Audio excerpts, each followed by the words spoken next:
పశ్చిమ బెంగాల్లోని డార్జిలింగ్ జిల్లాను భారీ వర్షాలు అతలాకుతలం చేస్తున్నాయి. కుండపోత వర్షాల కారణంగా మిరిక్ ప్రాంతంలో కొండ చర్యలు విరిగిపడటంతో 6 మృతి చెందారు.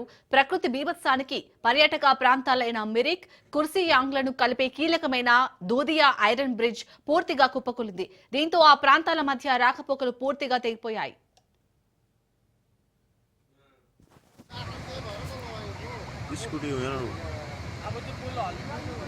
निकाल्नु सबै कुरो निकाल्नुपर्छ नि है आरामले निकाल्न सक्यो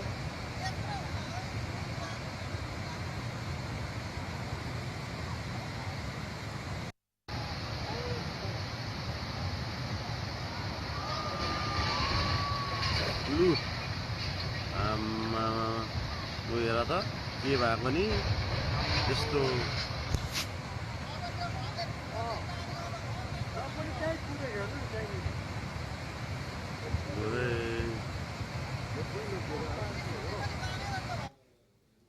కుర్సియాంగ్ సమీపంలోని జాతీయ రహదారి 110పై ఉన్న హుస్సేన్ కోలా వద్ద కూడా కొండ చర్యలు విరిగిపడినట్లు అధికారులు తెలిపారు.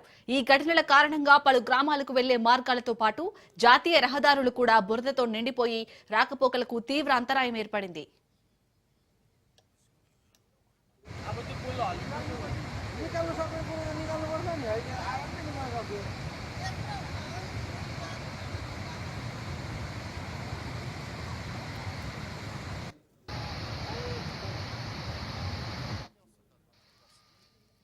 భారీ వర్షాల నేపథ్యంలో భారత వాతావరణ శాఖ డార్జిలింగ్, కాలింపాంగ్, క్యూచ్ బెహర్, జల్పైగురి, అలీపూర్ దువార్ జిల్లాలకు రెడ్ అలర్ట్ జారీ చేసింది.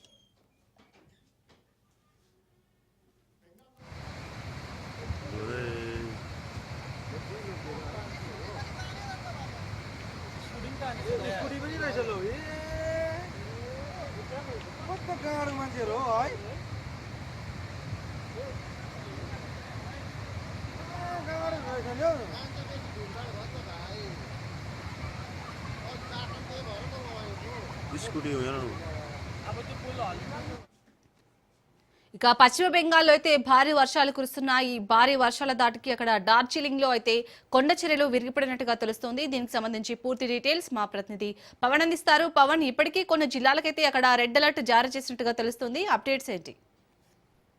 చూస్తే పశ్చిమ బెంగాల్లో వర్షపాతం చాలా ఎక్కువగా నమోదైంది. ఇప్పటికే వర్ష బీభత్సానికి కూడా పూర్తిగా అతలాకుతలమైంది. అయితే పశ్చిమ బెంగాల్లో చూస్తే ఇప్పటికే వంతెలతో పాటు ఒక 6 మంది కూడా చనిపోయిన పరిస్థితి చూస్తున్నాము. ఎందుకంటే మట్టి చర్యలు విరిగి ఒక 6 మంది చనిపోవడంతో ఇందులో చిన్నారులు కూడా ఉన్నారు. దీనికి సంబంధించి ఇప్పటికే సహాయక చర్యలు కూడా ముమ్మరంగా కొనసాగుతున్నాయి. అయితే ఒక ప్రకృతి విలయానికి మాత్రం 6 చనిపోగా దుదిలాల్లోని యొక్క సంబంధించి మాత్రము పూర్తిగా ఒక బ్రిడ్జ్ కూడా, వంతెన కూడా, స్టీల్ బ్రిడ్జ్ కూడా కూలిపోయింది. దీంతో పూర్తిగా రాకపోకలు కూడా పూర్తిగా నిలిపివేశారు. మొత్తానికి చూస్తే ఇక్కడికి సహాయక చర్యలు మాత్రం ఇంకా కొనసాగుతూనే ఉన్నాయి.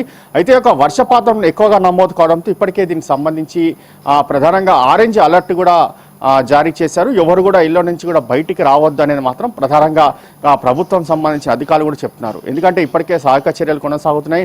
మళ్ళీ ఒక వర్షపాతం ఎక్కువగా నమోదయ్యే అవకాశం ఉంది. అంతేకాకుండా వర్షం బీభత్సం సృష్టించే అవకాశం ఉంటుంది. ఎవరు కూడా బయటికి రావద్దు అనేది మాత్రము ప్రధానంగా దీనికి సంబంధించి ప్రభుత్వ అధికారులు కూడా చెప్తున్న పరిస్థితి కనిపిస్తుంది. ఓవరాల్గా చూస్తే పశ్చిమ బెంగాల్ ఒక వర్ష బీభత్సానికి మాత్రం అతలాకుతలమైన పరిస్థితి కూడా చూస్తున్నాము. మరోవైపు చూస్తే మాత్రము డార్జిలింగ్లో ఒక కొండ చర్యలు పూర్తిగా విరిగి రోడ్లపై పడటంతో పూర్తిగా రాకపోకలు కూడా నిలిచిపోయాయి. అంతేకాకుండా లోతట్టు ప్రాంతాలన్నీ కూడా పూర్తిగా జలమలమయ్యాయి. ఇక లోతట్టు ప్రాంతాల్లో ఇప్పటికే సహాయక చర్యలు కూడా కొనసాగుతున్నాయి. ఎవరికైతే ఫుడ్ ప్యాకెట్స్ కావచ్చు, దీనికి సంబంధించిన సహాయక చర్యలు కూడా కొనసాగిస్తున్నారు. లోతట్టు ప్రాంతాలు ఉన్న వారంతా కూడా పూర్తిగా సేఫ్ జోన్ కూడా తరలిస్తున్న పరిస్థితి చూస్తున్నాం. మొత్తానికి ఓవరాల్గా చూస్తే మాత్రము పశ్చిమ బెంగాల్లో యొక్క వర్ష బీభత్సానికి పూర్తిగా అతలాకుతలమైన పరిస్థితి చూస్తున్నాము. అయితే ఒక వర్షం మరోసారి కూడా భారీ ఎత్తున పడే అవకాశం ఉందని చెప్పి కూడా ఇప్పటికే ఆరెంజ్ అలర్ట్ చేసిన నేపథ్యంలో ప్రభుత్వ అధికారులు కూడా పూర్తిగా దీనికి సంబంధించి సహాయక చర్యలతో పాటు ఎక్కడైతే లోతట్టు ప్రాంతాలు ఉన్నాయో అక్కడంతా కూడా అలర్ట్ చేసిన పరిస్థితి కూడా చూస్తున్నాము. Right, thank you Pavan.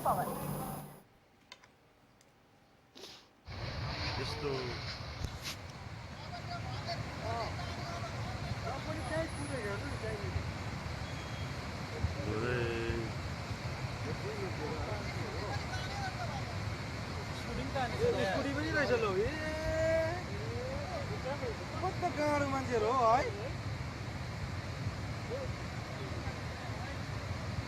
गाडो पैसा ल्याऊ न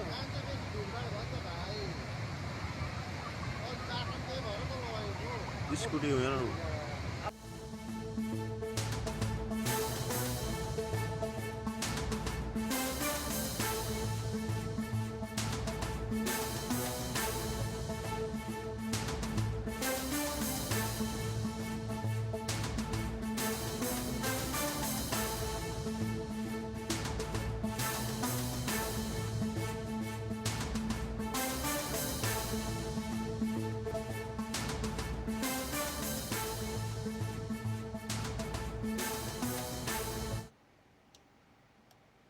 బీజేపీ రాష్ట్ర పదాధికారుల సమావేశం ప్రారంభమైంది. బీజేపీ రాష్ట్ర కార్యాలయంలో పార్టీ రాష్ట్ర అధ్యక్షులు ఎన్ రామచంద్రరావు అధ్యక్షతన సమావేశం స్టార్ట్ అయింది. ఈ మీటింగ్ కి పార్టీ ఎంపీలు, ఎమ్మెల్యేలు, ఎమ్మెల్సీలు, రాష్ట్ర పదాధికారులు హాజరయ్యారు. సమావేశంలో తెలంగాణ రాష్ట్రంలో రానున్న స్థానిక సంస్థల ఎన్నికలు, జూబ్లీహిల్స్ ఉప ఎన్నికలు, పార్టీ చేపట్టాల్సిన కార్యక్రమాలు, ప్రజా సమస్యల పరిష్కారం వంటి అంశాలపై చర్చిస్తున్నారు.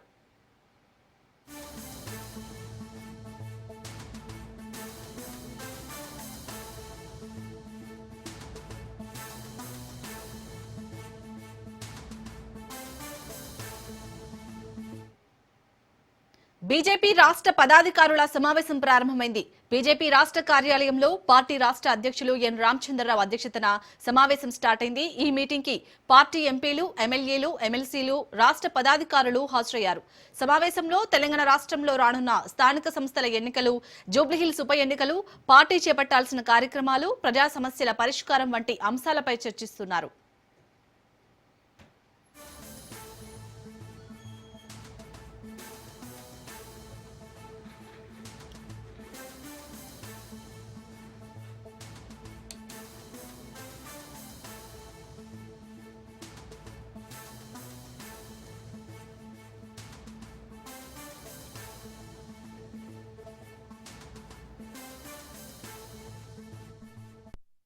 జిల్లాకు ఒక అబ్జర్వర్, ఒక ఇన్ఛార్జ్, జిల్లా అధ్యక్షుడు దీనంతా ప్రవేశిస్తాం. దీన్ని మనమందరం ఇక్కడ టీం ఉన్నాం.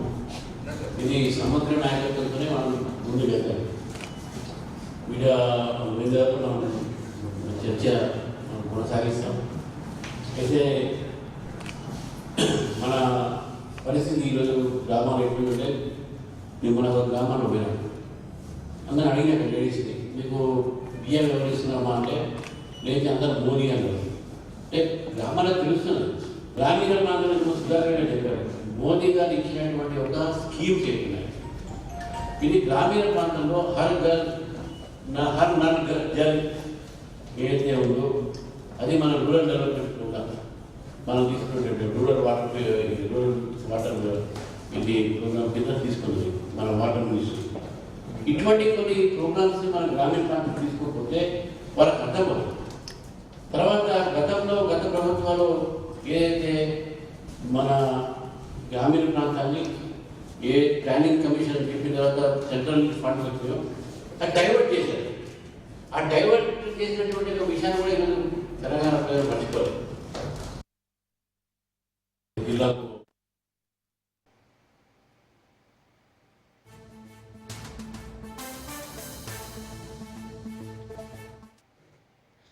బీజేపీ రాష్ట్ర పదాధికారుల సమావేశం ప్రారంభమైంది. బీజేపీ రాష్ట్ర కార్యాలయంలో పార్టీ రాష్ట్ర అధ్యక్షులు ఎన్ రామచంద్రరావు అధ్యక్షతన సమావేశం స్టార్ట్ అయింది. ఈ మీటింగ్ కి పార్టీ ఎంపీలు, ఎమ్మెల్యేలు, ఎమ్మెల్సీలు, రాష్ట్ర పదాధికారులు హాజరయ్యారు. సమావేశంలో తెలంగాణ రాష్ట్రంలో రానున్న స్థానిక సంస్థల ఎన్నికలు, జూబ్లీహిల్స్ ఉప ఎన్నికలు, పార్టీ చేపట్టాల్సిన కార్యక్రమాలు, ప్రజా సమస్యల పరిష్కారం వంటి అంశాలపై చర్చిస్తున్నారు.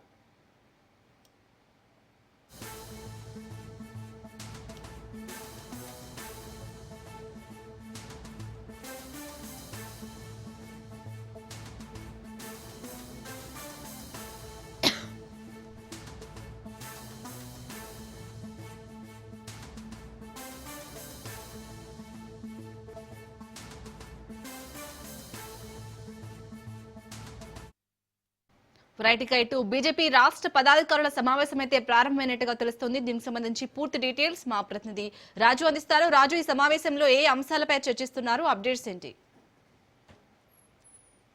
బీజేపీ స్టేట్ ఆఫీస్లో ఈ యొక్క బీజేపీ స్టేట్ ఆఫీస్ బేరర్ల సమావేశం ముగిసింది. దాదాపు 2 గంటల పాటు ఈ యొక్క సమావేశం జరిగింది. ఇందులో ప్రధానంగా బీజేపీ రాష్ట్ర అధ్యక్షుడు ఎన్ రామచంద్రరావుతో పాటు కానీ ఈ యొక్క ఎన్ రామచంద్రరావు అధ్యక్షతన ఈ సమావేశం జరిగింది. ఈ సమావేశానికి నూతనంగా నియమించినటువంటి అధికార ప్రతినిధులతో పాటు కానీ అటు జనరల్ సెక్రటరీలు ఉపాధ్యక్షులు కూడా పార్టిసిపేట్ చేశారు. వీరితో పాటు కానీ అటు పలువురు ఎంపీలు, మరోవైపు బీజేపీ ఎల్పీ నేతగా ఉన్నటువంటి ఏలేటి మహేశ్వర్ రెడ్డి, శాసన మండలి బీజేపీ నేతగా ఉన్నటువంటి ఏవిఎన్ రెడ్డి కూడా హాజరయ్యారు. ఈ యొక్క సమావేశంలో కిషన్ రెడ్డి సైతం కూడా పార్టిసిపేట్ చేశారు. వీరందరూ కూడా స్థానిక సంస్థల ఎన్నికలకు సంబంధించి పూర్తి స్థాయిలో కూడా చర్చ జరిగింది. వీటితో పాటుగానే జూబ్లీ హిల్స్ ఎన్నికపైన కూడా చర్చ జరిగినటువంటి పరిస్థితి. ప్రధానంగా అటు స్థానిక సంస్థల ఎన్నికల్లో దాదాపుగా అత్యధికంగా జెడ్పీటీసీ, ఎంపీటీసీ స్థానాలు కైవసం చేసుకోవాలి. బీజేపీ గతంలో ఉన్న దానికంటే గ్రాఫ్ పెరుగుతున్న నేపథ్యంలో కూడా ఈ యొక్క ఎన్నికలే వచ్చే అసెంబ్లీ ఎన్నికల నాటికి బీజేపీ అధికారంలోకి తీసుకువచ్చేటటువంటి మంత్రంగా పనిచేయాలి అనేటటువంటిది కూడా ఎన్ రామచంద్రరావు దిశానిర్దేశం చేశారు. వీరితో పాటుగానే ఒక్కో జిల్లాకు ఒక్కో ఇన్ఛార్జిగా బాధ్యతలు నేతలకు అప్పగించాలనేటటువంటి నిర్ణయానికి కూడా వచ్చినటువంటి పరిస్థితి ఉంది. ఈ నెల 8వ తేదీన ఎంపీలు, ఎమ్మెల్సీలు, ఎమ్మెల్యేలతో పాటుగానే మాజీ ప్రజాప్రతినిధులు కూడా ఈ యొక్క సమావేశం నిర్వహించాలి. వారి యొక్క అభిప్రాయాలు సేకరణ, మరోవైపు ఆ నియోజకవర్గాల్లో ఉన్నటువంటి పరిస్థితులు, స్థానిక సంస్థల ఎన్నికల్లో ఎటువంటి బలాబలాలు ఉన్నాయి జిల్లాల వారీగా అనేది కూడా ఇందులో చర్చ జరగబోతా ఉంది. ప్రధానంగా కూడా ఈ యొక్క నియోజకవర్గాల వారీగా, జిల్లాల వారీగా కూడా ఇప్పటికే ఈ యొక్క గెలుపు బాధ్యతలు కూడా సీనియర్ నేతలకు అప్పగించాలనేటటువంటి నిర్ణయానికి వచ్చింది. జిల్లాల వారీగా కూడా కమిటీలు నియమించాలి అనేటటువంటి నిర్ణయానికి కూడా వచ్చింది. ఎందుకంటే ప్రధానంగా ఒక్కో టికెట్కు ఎంపీటీసీ, జెడ్పీ చైర్మన్లకు సంబంధించి అత్యధికంగా పార్టీ టికెట్ ఆశించేటటువంటి సొంత పార్టీ నేతలు ఉంటారు. కాబట్టి వారందరిలో ఎవరు అయితే మెరుగైనటువంటి ఫలితాలు వస్తాయి అనేటటువంటి అంశానికి సంబంధించి ఒక కమిటీని నియమించాలి. ఒక్కో జిల్లాకు ఒక్కో ఈ యొక్క సెలక్షన్కి సంబంధించి, అభ్యర్థుల ఎంపికకు సంబంధించి ఒక కమిటీని వేయాలి. వారి యొక్క గెలుపు అవకాశాలు ఏ విధంగా ఉంటాయి, వారికి కలిసి వచ్చేటటువంటి అంశాలు ఏంది, జనాదరణ ఏ విధంగా ఉంది అనేటటువంటి అంశానికి సంబంధించి కూడా పూర్తి స్థాయిలో ఇందులో ఈ యొక్క కమిటీ తేల్చబోతా ఉంది. తేల్చిన తర్వాత వారికి టికెట్ కట్టబెట్టేటటువంటి ఛాన్స్ అయితే ఉంది. ఓవరాల్గా ఈ యొక్క స్థానిక సంస్థల ఎన్నికలను బీజేపీ సీరియస్గా తీసుకుంది. ఈ యొక్క ఎన్నికల్లో గెలిస్తేనే వచ్చే అసెంబ్లీ ఎన్నికల్లో బీజేపీ అధికార పీఠాన్ని కైవసం చేసుకుంటుంది అనేటటువంటి ధీమాతో ఉన్నటువంటి నేపథ్యంలో కూడా అత్యంత పకడ్బందీగా, వ్యూహాత్మకంగా ఈ యొక్క ఎన్నికల్లో ప్రచారం కొనసాగించాలి. అదేవిధంగా ప్రచారం ఎంత ఇంపార్టెంటో వీరితో పాటుగానే అభ్యర్థి ఎంపిక సైతం అంతే ఇంపార్టెంట్గా బీజేపీ తీసుకున్నటువంటి పరిస్థితి ఉంది. వీటికి సంబంధించి కూడా ఆ కమిటీలను వేసి జిల్లాల వారీగా ఆ కమిటీలను అభ్యర్థి సెలక్షన్ ప్రాసెస్ని చేస్తారు. మరోవైపు ఉమ్మడి జిల్లాల వారీగా కూడా సీనియర్ నేతలకు ఇన్ఛార్జులుగా నియమించేటటువంటి నిర్ణయానికి కూడా వచ్చినటువంటి పరిస్థితి ఉంది. ఓవరాల్గా ఈ యొక్క సమావేశంలో కీలకమైనటువంటి నేతలందరూ పార్టిసిపేట్ చేశారు. వారందరి అభిప్రాయాలను కూడా తీసుకుంది. పార్టీకి సంబంధించినటువంటి కీలక నేతలు కూడా ఎన్ రామచంద్రరావుతో పాటుగానే కేంద్ర మంత్రి కిషన్ రెడ్డి కూడా పార్టీ నేతలకు దిశానిర్దేశం చేసినటువంటి పరిస్థితి అయితే ఉంది. శాలిని. రైట్, థ్యాంక్ యూ రాజు. ఉత్తరాంధ్ర జిల్లాల వైఎస్ఆర్సీపీ సమీక్ష సమావేశం ప్రారంభమైంది. రీజనల్ కోఆర్డినేటర్ కన్నబాబు అధ్యక్షతన సమావేశం జరుగుతుంది. సమావేశానికి శాసన మండలి ప్రతిపక్ష నేత బొత్స సత్యనారాయణ, మాజీ స్పీకర్ తమ్మినేని సీతారాం, ధర్మాన ప్రసాదరావు, ఎంపీలు గొల్ల బాబురావు, తనూజారాణి, ఎమ్మెల్సీలు, ఎమ్మెల్యేలు, నియోజకవర్గ సమన్వయకర్తలు హాజరయ్యారు. కూటమి ప్రభుత్వ వైఫల్యాలు, స్టీల్ ప్లాంట్, మెడికల్ కాలేజీల ప్రైవేటీకరణ అంశంపై చర్చిస్తున్నారు.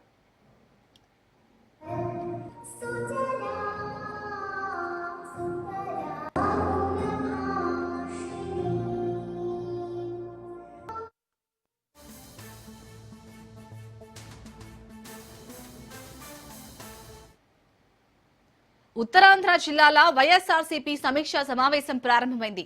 రీజనల్ కోఆర్డినేటర్ కన్నబాబు అధ్యక్షతన సమావేశం జరుగుతుంది.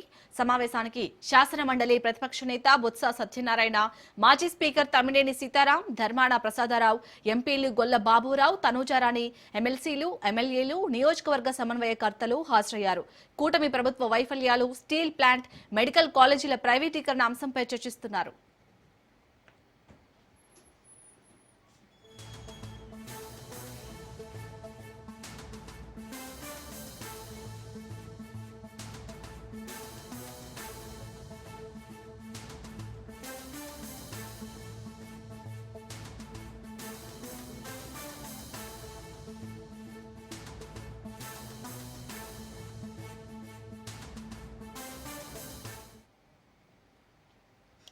ఉత్తరాంధ్ర జిల్లాల వైఎస్ఆర్సీపీ సమీక్ష సమావేశం ప్రారంభమైంది.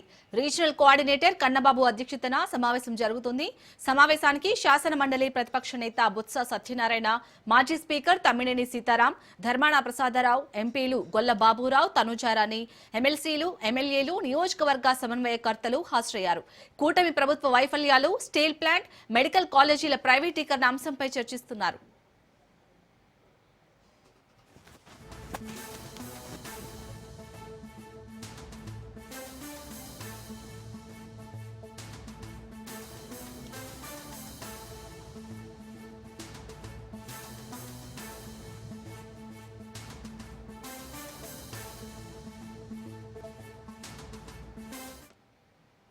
టికెట్ ఉత్తరాంధ్ర జిల్లాల వైఎస్ఆర్సీపీ సమీక్ష సమావేశం అయితే ప్రారంభమైనట్టుగా తెలుస్తోంది. దీనికి సంబంధించి పూర్తి అప్డేట్స్ మా ప్రతినిధి సూర్యప్రకాష్ అందిస్తారు. సూర్యప్రకాష్,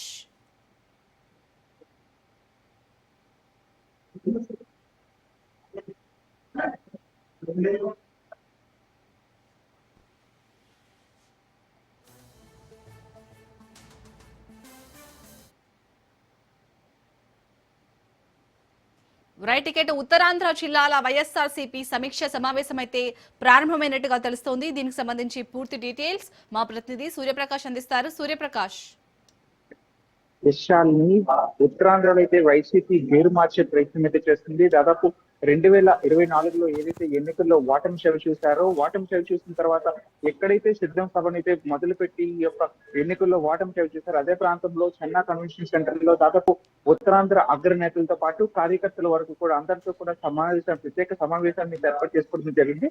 దీనికి సమీక్ష సమావేశం నిర్వహించడానికి అయితే మాజీ మంత్రి కురసాల కన్నబాబు అధ్యక్షతనైతే ఈ యొక్క సమావేశం అయితే జరుగుతుంది. మొత్తం మాజీ స్పీకర్ అయిన తమ్మినేని సీతారాం, అలానే బొత్స సత్యనారాయణ వీళ్ళందరితో పాటు మాజీ మంత్రులు, ఎమ్మెల్యేలు, అలానే జిల్లా అధ్యక్షులు, మండల అధ్యక్షులతో పాటు మొత్తం అందరినీ కూడా సమన్వయకర్తలను కూడా ఏకదాటికి తీసుకొచ్చి వాళ్ళందరితో కూడా సమీక్ష సమావేశం నిర్వహించడం అయితే జరుగుతుంది.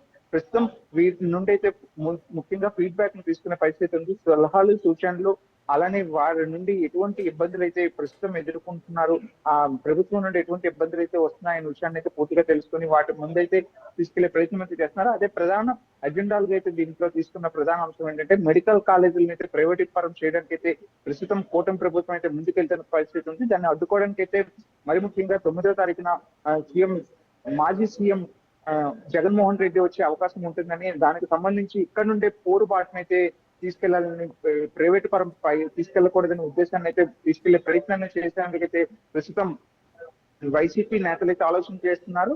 గత 16 నెలలుగా అయితే ఈ యొక్క కూటమి ప్రభుత్వం వచ్చిన దగ్గర నుండి కూడా ఇంతవరకు కూడా ఇటువంటి సమీక్ష సమావేశాలు ఎక్కడ కూడా ఆంధ్ర రాష్ట్రంలో అయితే జరిపిన దాఖలాలు అయితే లేవు. ఇలా ఎప్పుడు కూడా జగన్మోహన్ రెడ్డి అధ్యక్షతను మాత్రమే ఈ యొక్క కార్యక్రమాలు అయితే నిర్వహిస్తూ అక్కడ ఒక ప్రెస్ మీట్ అయితే పెడుతున్న పరిస్థితి ఉంది. కానీ ఇలా ఐక్యంగా ముందుకెళ్లాలనే ఉద్దేశంతో అయితే ఈ యొక్క అంశాలన్నింటినీ తీసుకెళ్లిన పరిస్థితి ఉంది. అలానే వీటిలో కొన్ని అజెండాలను చేర్చుకుంటూ మెడికల్ కాలేజీలను ప్రైవేటీకరణ కాకుండా అడ్డుకోవాలని, అలానే విశాఖ కేంద్రంగా జరుగుతున్న ఈ యొక్క చిరు వ్యాపారుల యొక్క వర్తకుల్ని ఇబ్బందులు పెడుతున్నారు, వాటిపైన కూడా ఈ సమీక్ష సమావేశంలో చర్చించిన పరిస్థితి ఉంది. అలానే అక్రమంగా పెడుతున్న కేసుల పైన కూడా చర్చించే అవకాశం కూడా ఉన్న దాఖలాలు అయితే కనిపిస్తున్నాయి. మరీ ముఖ్యంగా ఏదైతే ఈ ఉత్తరాంధ్ర ప్రాంతంలో అయితే ప్రజలు ఎదుర్కొంటున్న ఈ ఇబ్బందుల పైన అయితే ప్రభుత్వం పైన వ్యతిరేకంగా అయితే పోరాటం చేయడానికి అయితే ప్రస్తుతం వైసీపీ నేతలు అంతా కూడా ఏకమై ఒక ఏకదాటి పైన వచ్చి ముందుకు తీసుకెళ్లే ప్రయత్నం అయితే ఉంది. ఏదైతే సైలెన్స్ అనేది ఉందో ఆ సైలెన్స్ ని బ్రేక్ చేసి ప్రజల్లోకి వెళ్లేందుకైతే ప్రయత్నం చేసేందుకైతే వైసీపీ నేతలు అయితే పూర్తిగా ముందుకెళ్తున్న పరిస్థితి కనిపిస్తుంది. ఈ ఇక్కడ వచ్చిన ఫీడ్బ్యాక్ మొత్తాన్ని కూడా సలహాలు, సూచనలు అన్నింటినీ కూడా అధ్యక్షుడు జగన్మోహన్ రెడ్డి ముందుకు తీసుకువెళ్లి దీనిపైన పూర్తిగా విచారణ జరిపి రేపటికి ముందుకు ఏ విధంగా వెళ్ళాలి, ఎటువంటి ఇబ్బందులు ఉన్నాయి, వాటన్నింటిని కూడా ఎదుర్కోవడానికి అయితే ముందుకు తీసుకెళ్లే ప్రయత్నాన్ని కూడా వైసీపీ నేతలు తీసుకెళ్లే ప్రయత్నం అయితే చేస్తున్నారు. ప్రస్తుతం దీనికి సంబంధించి మాజీ స్పీకర్ తమ్మినేని సీతారాం కావచ్చు, అలానే బొత్స సత్యనారాయణ, ప్రస్తుతం శాసన మండలి అపోజిషన్ లీడర్ గా ఉన్న బొత్స సత్యనారాయణ, ఈ అగ్ర నేతల సమక్షంలో దీనికి సంబంధించి పూర్తిగా ప్రజలందరితో కూడా ఏ విధంగా ముందుకెళ్ళాలి, వాళ్ళందరితో పార్టీ క్యాడర్ మరింత ఎలా బలోపేతం చేయాలనే ఉద్దేశంతో 34 నియోజకవర్గాలు దాదాపు ఉన్నాయి. 34 నియోజకవర్గాలు ఎమ్మెల్యే క్యాండిడేట్స్ కావచ్చు, మాజీ ఎమ్మెల్యేలు కానీ, ఎమ్మెల్యేలు ఇప్పుడు అరకు ఎమ్మెల్యే, పాడేరు ఎమ్మెల్యే, అలానే ఎంపీ, అరకు ఎంపీ, ఈ ముగ్గురు మాత్రమే ఇక్కడ ప్రస్తుతం ప్రాతినిధ్యం వహిస్తున్నారు. మిగతా వాళ్ళందరూ కూడా మాజీలుగా ఉన్నారు. వాళ్ళందరితో కూడా Right. చర్చా సమావేశాలు జరిపి మరింత ముందుకు తీసుకెళ్లేందుకు, పార్టీ క్యాడర్ ను ముందుకు తీసుకెళ్ళడానికి అయితే ఈ యొక్క సమీక్ష సమావేశం ఉపయోగపడుతుందనే విషయాన్ని అయితే తెలియజేస్తున్నారు Shalini. Right, thank you Suryaprakash.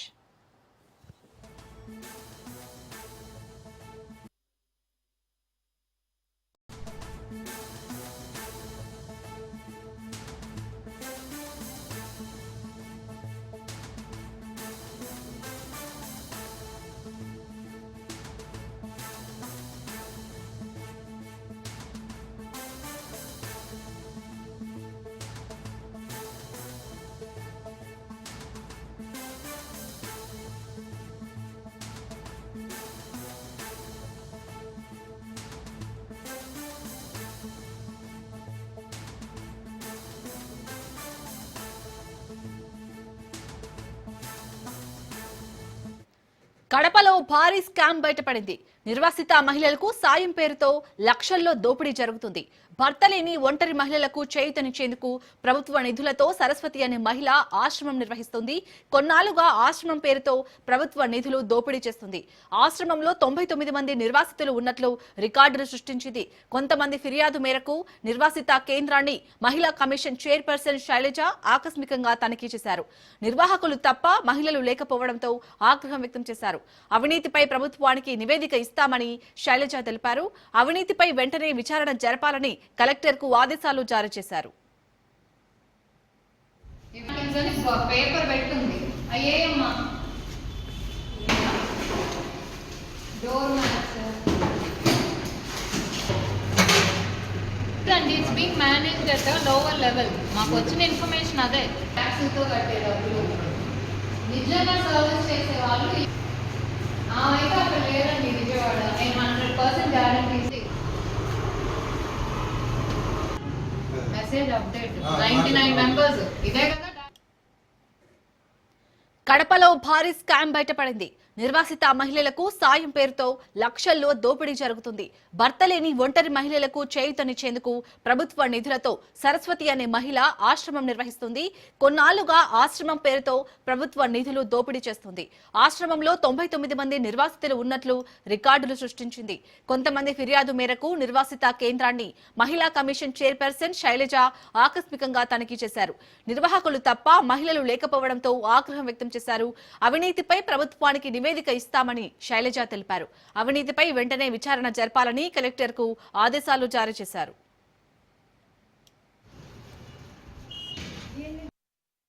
ఎవరూ లేరు. ఎవరైతే దీన్ని నడుపుతున్నారో ఆమెకు ఫోన్ చేస్తే విజయవాడ వెళ్ళాను వాళ్ళని తీసుకోని అని చెప్తున్నారు. ఎంతమంది అంటే 26 అంటున్నారు. 31వ తారీఖు వాళ్ళు 83 పైన కింద కలిపి.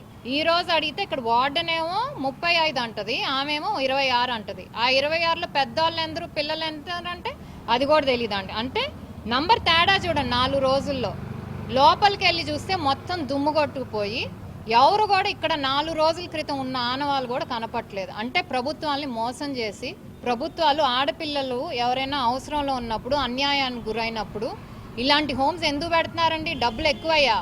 ఆడపిల్లలకి సహారా ఉండాలి, ఆసరా ఇవ్వాలి. వాళ్ళకి ఎటు గృహహింస కానివ్వండి, లేకపోతే ట్రాఫికింగ్ కేసులు కానివ్వండి, షెల్టర్ లేని వాళ్ళకి ఆడపిల్లలకి ఇలాంటి శక్తి సదన్స్ క్రియేట్ చేసి దాదాపు నెలకి ఇక్కడ ఒక ఆడపిల్ల ఉంటే ఆడపిల్ల మీద 5,000 ఖర్చు పెడుతున్నారు నెలకి. అంటే ఈమె చెప్పిన లెక్క ప్రకారం 100 అయితే నెలకు 5 లక్షలు. కానీ ఎక్కడా కూడా ఆ నంబర్ తెలియట్లేదు, ఉన్నట్టు కూడా కనపట్ల. రిజిస్టర్లు చూపించమంటే ఆమె ఇంట్లో ఉన్నాయి లాక్ అండ్ కీలో, ఆఫీస్లో లేకుండా లాక్ అండ్ కీలో తాళాలు ఉన్నాయి. రేపు పొద్దున వస్తున్నాను, నేను అక్కడ ఉన్నానని చెప్తుంది. ఫోన్ చేస్తే మొదట ఫోన్ ఎత్తింది, ఆ తర్వాత నుంచి ఫోన్ ఎత్తట్లేదు, చేయట్లా. ఇది ఇక్కడ పరిస్థితి. అవన్నీ మేము ఇన్వెస్టిగేట్ చేస్తాం. ఎందుకంటే ఒక్కొక్కసారి కింద లెవెల్లో జరుగుతుంటే పై వరకు కూడా రావు. ఇది చిన్న అమౌంట్ కాదండి. నెలకు 5 లక్షలు అంటే దాదాపు 60 లక్షలు. ఇది నిజంగా అవసరం ఉన్న వాళ్ళకి పెడితే ప్రభుత్వం ఇంత ఖర్చు పెడుతుంది. ఎందుకంటే కేంద్ర ప్రభుత్వాలు, రాష్ట్ర ప్రభుత్వాలు ఆడపిల్లలకి ఆసరాగా ఉండాలి, నీడ్ ఇవ్వాలి, వాళ్ళ అవసరాలు అని చెప్తే ఇలా ప్రభుత్వాలను మోసం చేసి దీనివల్ల ఏంటి, నిజంగా సర్వీస్ చేసే వాళ్ళని కూడా అందరినీ ఒక తాటి కింద కట్టేస్తున్నారు. అది చాలా తప్పు. దీని మీద ఇన్వెస్టిగేషన్ చేసి ఆల్రెడీ ఇక్కడ ఉన్న డిపార్ట్మెంట్ వాళ్ళని కూడా పిలిచాం. వాళ్ళు కూడా చూసారు దీని కండిషన్ ఎలా ఉంది మొత్తం అంతా కూడా. సో వాళ్ళు కూడా రిపోర్ట్ ఇచ్చి దీని మీద యాక్షన్ అయితే తీసుకుంటాం మేము. రైట్ ఇటు కడపలో అయితే కొన్నాళ్లుగా ఆశ్రమం పేరుతో ప్రభుత్వ నిధులైతే దోపిడీ చేస్తుంది సరస్వతి అనే మహిళ. దీనికి సంబంధించి పూర్తి అప్డేట్స్ మా ప్రతినిధి హుస్సేన్ అందిస్తారు. హుస్సేన్, ఇటు ప్రభుత్వ నిధులనైతే దుర్వినియోగం చేస్తుంది, అసలు ఎన్ని నెలలుగా ఈ ఆశ్రమం నిర్వహిస్తుంది? సరస్వతి ఏమంటుంది? Thank you Shalini. భర్త లేనటువంటి ఒంటరి మహిళలు, అలాగే ఇతర నిరాదరణకు గురైనటువంటి మహిళలకు చేయూతనందించేందుకు రాష్ట్ర ప్రభుత్వ నిధులతో ఏర్పాటు చేసినటువంటి శక్తి సదన్లపై తీవ్రమైనటువంటి అవినీతి ఆరోపణలు వచ్చినటువంటి నేపథ్యంలో రాష్ట్ర మహిళా కమిషన్ చైర్పర్సన్ అయినటువంటి రాయపాటి శైలజ అధికార వర్గాలకు గాని, అటు శక్తి సదన్ నిర్వాహకులకు గాని తెలియకుండా నేరుగా విజయవాడ నుంచి కడపకు చేరుకోవడం జరిగింది. అయితే కడపలో ఈ రకమైనటువంటి 2 సదన్లు ఎక్కడ నిర్వహిస్తున్నారనేటువంటి సమాచారాన్ని సైతం తాను కడపలో ఉన్నానంటూ కూడా చెప్పకుండా ఐసిడిఎస్ అధికారి అయినటువంటి రమాదేవిని ఫోన్ ద్వారానే శైలజ తెలుసుకోవడం జరిగింది. అందుకు సంబంధించినటువంటి అడ్రస్ ను తెలుసుకొని ఈ రకమైనటువంటి సదన్లు ఎక్కడ నిర్వహిస్తున్నారు అనేటువంటి అడ్రస్ కు నేరుగా శైలజ అక్కడికి వెళ్లారు. ఆ ప్రాంతమైనటువంటి వివేకానంద నగర్ కు చేరుకొని అక్కడ ఒకే అడ్రస్ తో కూడినటువంటి ఒకే ఇంట్లో 2 శక్తి సదన్లు నిర్వహిస్తున్నట్లుగా రాయపాటి శైలజ తెలుసుకొని ఈ విషయంపై తీవ్రమైనటువంటి ఆశ్చర్యంతో పాటు విస్మయానికి గురయ్యారు. ఈ విధంగా నిరాదరణకు గురైనటువంటి ఒంటరి మహిళల కోసం రాష్ట్ర ప్రభుత్వ నిధులతో ఆశ్రయ కేంద్రాలను ఏర్పాటు చేయడం జరిగింది రాష్ట్ర ప్రభుత్వం. అయితే ఈ ఆశ్రయ కేంద్రాల్లో ఎన్నో నెలలుగా అవినీతి అక్రమాలు చోటు చేసుకుంటున్నటువంటి సమాచారం రాష్ట్ర రాజధానిలోని మహిళా కమిషన్ అయినటువంటి చైర్పర్సన్ రాయపాటి శైలజకు ఇటీవల కొంతకాలంగా అటువంటి అవినీతి ఆరోపణలే ఆమెకు చేరుకుంటున్నాయి. దీంతో ఈ విషయం ఏంటో తెలుసుకోవాలని నేరుగా అక్కడికి అధికారులకు తెలిసి గాని, తర్వాత అక్కడ ఉన్నటువంటి నిర్వాహకులకు తెలిస్తే ఆ విషయం బయట పడకపోవచ్చు అనేటువంటి ఉద్దేశంతో ఆమె ఆకస్మికంగా కడపకు చేరుకున్నారు. తప్పుడు నిర్వాహకులైనటువంటి మూల సరస్వతి అక్కడ లేకపోవడంతో ఆమెకు ఫోన్ చేయడం కూడా జరిగింది. అయితే సరస్వతి తాను విజయవాడలో ఉంటున్నానట్టు చెప్పుకుంటూ రావడం విశేషంగా మనం చెప్పుకోవచ్చు. అయితే చైర్పర్సన్ కు ఈ విషయాలన్నీ అక్కడ తెలుసుకోవడానికి చాలా సమయమే కాదు, కొంత సమయం మాత్రమే అక్కడ ఏం జరుగుతుందో అనేటువంటి విషయాలు కూడా పూర్తిగా తెలిసిపోయాయి. దీంతో చైర్పర్సన్ శైలజ అక్కడ ఉన్నటువంటి దస్తాలను అంటే రికార్డులను క్షుణ్ణంగా పరిశీలించారు. శక్తి సదన్లో దాదాపుగా 99 మంది ఉంటున్నట్టు కూడా అంటే అక్కడ ఉన్నటువంటి శక్తి సదన్లో 99 మంది ఆశ్రయం పొందుతున్నట్లుగా కూడా రికార్డులో వివరాలున్నాయి. అయితే రాయపాటి శైలజ అక్కడికి విజిట్ కు వచ్చినటువంటి సమయంలో ఆ ఆశ్రయ కేంద్రాల్లో కేవలం ఒక్కరు కూడా లేకపోవడము ఆమెను ఆశ్చర్యపరిచింది. చైర్పర్సన్ విస్మయానికి గురి చేసింది. ఇక్కడ జరిగేటువంటి తంతు అంతా బోగస్ గా నిర్ధారించారు. అదే సమయంలో రాయపాటి శైలజ మరిన్ని వివరాల కోసము సరస్వతిని ఫోన్ చేయగా ఆమె స్పందించకుండా ఉండిపోవడము విశేషంగా చెప్పుకోవచ్చు. అలాగే ఒక్క నిరాదరణకు గురైనటువంటి మహిళ అక్కడ లేకపోయినా కూడా నెలకు దాదాపుగా 5 లక్షల బిల్లు చేసుకుని స్వాహా చేస్తున్నట్లుగా ఆమె విచారణలో తేలింది. ఈ విషయాన్ని వెంటనే కలెక్టర్ దృష్టికి కూడా తీసుకెళ్లారు. రాష్ట్ర ప్రభుత్వం దృష్టికి కూడా తీసుకెళ్తున్నట్టు కూడా మనకు రాయపాటి శైలజ చెప్పుకురావడం విశేషంగా చెప్పుకోవచ్చు. Shalini. Right, thank you Hussain.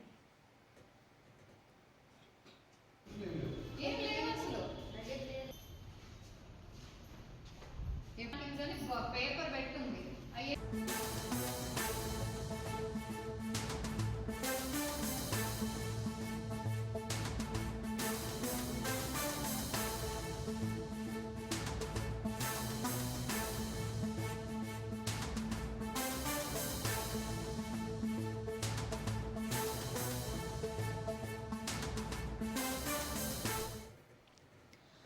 అల్లుడితో FIR పెట్టుకున్న అత్త అడ్డు వచ్చిందని ఏకంగా కూతురుపైనే దాడి చేసిన ఘటన తిరుపతి జిల్లాలో చోటు చేసుకుంది. అల్లుడిని పెళ్లి చేసుకుంటుండగా కూతురు అడ్డు రావడంతో ఆమెను రోకలి బండతో కొట్టి చంపేందుకు ప్రయత్నించింది. తిరుపతి జిల్లా కేవీబీపురం మండలంలో ఈ ఘటన వెలుగు చూసింది. 18 ఏళ్ల బాలుడు 15 ఏళ్ల బాలిక ప్రేమించుకున్నారు. 5 నెలల క్రితం ఇద్దరు ప్రేమ వివాహం చేసుకున్నారు. బాలిక తండ్రి చనిపోవడంతో తన కూతురితో కలిసి తల్లి ఉంటుంది. ఈ క్రమంలో అల్లుడితో అత్త వివాహితర సంబంధం పెట్టుకుంది. భార్య ఎదుట అల్లుడితో అత్త తాళి కట్టించుకుంటుండగా కూతురు అడ్డుకుంది. దీంతో ఆగ్రహించిన ఆమె కూతురుపై దాడికి పాల్పడింది. రోకలి బండతో తలపై మోదడంతో కేకలు విన్న స్థానికులు ఆమెను కాపాడి ఆసుపత్రికి తరలించారు. అత్త అల్లుడిపై స్థానికులు ఆగ్రహం వ్యక్తం చేయడంతో పాటు వారిని చితకబాది పోలీసులకు అప్పగించారు.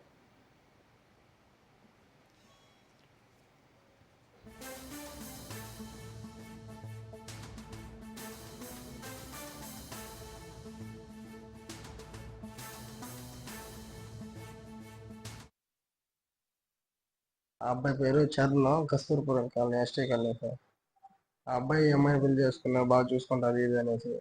ఈ అమ్మాయిని చేసుకున్న సాకులో వాళ్ళ అమ్మతో ఎఫ్ఐఆర్ పెట్టుకొని ఇలా చేశారు సార్. ఆ అమ్మాయిని ఈ అమ్మాయి చూసిన తర్వాత ఈ అమ్మాయి అడిగేలాగా ఆ ఇద్దరిని కొట్టాడు సార్. కొట్టింది కాకుండా మధ్యలో మా వైఫ్ పోతే మా వైఫ్ని కూడా రోకలు బండి ఎత్తుకొని కొట్టేసినాడు చేయరిపోయేట. ఆమె నిన్న ఏసాపురం పోయేసి నైట్ 8 గంటలకు వచ్చింది సార్ ఇంటికి. ఇక్కడే ఉంది సార్ కాళహస్తిలో. 72 దెబ్బలు కొట్టాను సార్ నేను కూడా. తాగేస్తున్నాడు. నా పేరు దీపిక, నా కస్తూర్పురం. మా ఇంట్లో నుంచి మా అమ్మని పెట్టుకున్నాడు. నేను అడిగిన కొట్టినాడు. మనం ఎందుకు చెప్పలేదంటే నీ చెప్తే నువ్వు చేసుకో అనేసి చెప్పలేదు, అందుకనే కొట్టినాడు. మా ఇంట్లో ఒకటే కొట్టినాడు. మా ఇంట్లో వచ్చి మా అమ్మని పెట్టుకున్నాడు. అది నాకు తెలిసిన ఒకటి అడిగినానని కొట్టినాడు. మా ఇంట్లో వచ్చి మా అమ్మని తెలియజేసుకోవాలనేసి, నువ్వు ఎందుకు అనుకుంటున్నావు అంటే మీ అమ్మ నన్ను తెలియజేసుకోవాలని కొట్టినాను. మా వదిన ఇప్పుడు చేయరిపోయింది, మా వదిన కూడా కొట్టినాడు. తిత్తూరు పోయేసి వాళ్ళ అమ్మ వాళ్ళ ఇంటికి వెళ్ళి వాళ్ళు వచ్చే వాళ్ళు పోలీస్ స్టేషన్